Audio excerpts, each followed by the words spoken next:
வணக்கம். நான் உங்க friend Jaya Srinivasan. Welcome to veggies recipe. இன்னைக்கு நம்ம வெஜ்ஜீஸ் ரெசிபி கிச்சன்ல இந்த தேங்காயும் மாங்காயும் யூஸ் பண்ணி சூப்பரான ஒரு தொகையல் அரைக்க போறோம்.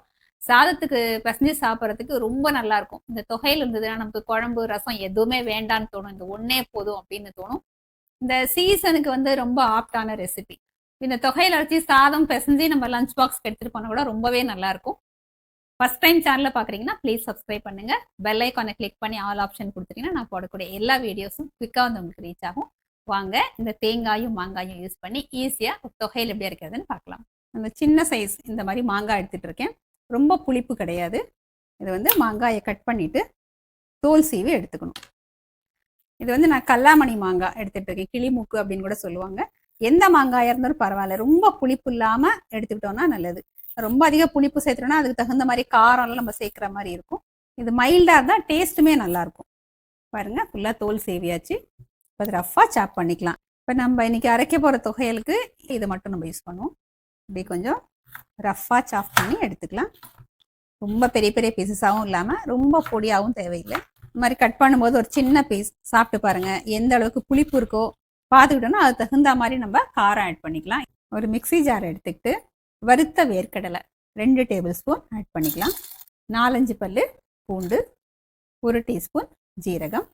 இந்த மாங்காய் தொகையலுக்கு தேவையான அளவு உப்பு, காரத்துக்கு தகுந்த மாதிரி மிளகாய். இந்த மாங்காயோட புளிப்புக்கு தகுந்த மாதிரி ஆட் பண்ணிக்கணும். இப்படி நம்ம 2ஆக உடைச்சி போட்டோம்னு வச்சுக்கோங்களேன், அரைக்கிறது ரொம்ப ஈஸியாக இருக்கும். நான் ஒரு 5 மிளகாய் எடுத்துகிட்டு இருக்கேன். நீங்கள் எடுத்துக்கிற மாங்காய்க்கு தகுந்த மாதிரி நீங்கள் காரம் எந்த அளவுக்கு சாப்பிட்றீங்களோ அது தகுந்த மாதிரி நீங்கள் எடுத்துக்கோங்க. இப்போ இது தண்ணி எதுவும் ஆட் பண்ணாமல் நம்ம அரைச்சிட்டு வந்துடலாம். பாருங்கள், இந்த அளவுக்கு ஃப்ரெஷ் பண்ணி எடுத்துகிட்டு இருக்கேன். ஃப்ரெஷ்ஷான கொத்தமல்லி ஆட் பண்ணிக்கலாம். 4 டேபிள் ஸ்பூன் தேங்காய் துருவல், நம்ம கட் பண்ணி வச்சுருக்கிற மாங்காய் பீசஸ். இப்போ இது எல்லாத்தையும் தேவைப்பட்டால் தண்ணியும் ஆட் பண்ணிக்கலாம். கோர்ஸாக அரைச்சி எடுத்துக்கிட்டோம் அப்படின்னா நமக்கு சாதத்துக்கு பிசைஞ்சு சாப்பிடும்போது ரொம்பவே நல்லாயிருக்கும். பாருங்கள், தொகையல் இந்த கன்சிஸ்டன்சியில் அரைச்சி எடுத்துகிட்டு இருக்கேன். தண்ணி எதுவுமே நான் ஆட் பண்ணவே இல்லை. ஏன்னா உப்பு மாங்காய் 2 சேர்ந்தாலே தண்ணி விட ஆரம்பிச்சிடும் இல்லையா. அந்த கொஞ்சம் நேரத்தில் அது லேசாக கொஞ்சம் தண்ணி விடும். அதனால நான் எதுவுமே ஆட் பண்ணலை.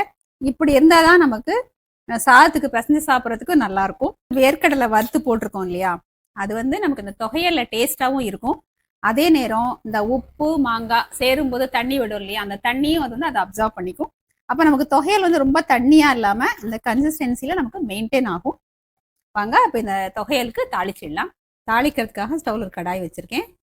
2 டேபிள் ஸ்பூன் ஆயில் ஆட் பண்ணிக்கலாம். எண்ணெய் சூடானதும் 1 டீஸ்பூன் கடுகு ஆட் பண்ணிக்கலாம். கடுகு வெடித்ததும் 1 டீஸ்பூன் கடலைப்பருப்பு, 1 டீஸ்பூன் உளுத்தம்பருப்பு ஆட் பண்ணிக்கலாம். 2 காஞ்ச மிளகா 2ஆக உடைச்சிருக்கேன், இதுவும் சேர்த்துருவோம். பருப்பு கொஞ்சம் நல்லா செவந்து வரட்டும். 1/2 டீஸ்பூன் ஜீரகம், கொஞ்சம் கருவேப்பிலை, 1/4 டீஸ்பூன் பெருங்காயத்தூள். ஸ்டவ் ஆஃப் பண்ணிவிட்டு 1/4 டீஸ்பூன் மஞ்சத்தூள் ஆட் பண்ணிக்கலாம். எல்லாத்தையும் நல்லா ஒரு தடவை மிக்ஸ் பண்ணிக்கலாம். தாளிச்சதை இந்த சட்னியில் ஆட் பண்ணிவிடுவோம். தேங்காய் மாங்காய் தொகையல் சர்விங்க்கு ரெடி.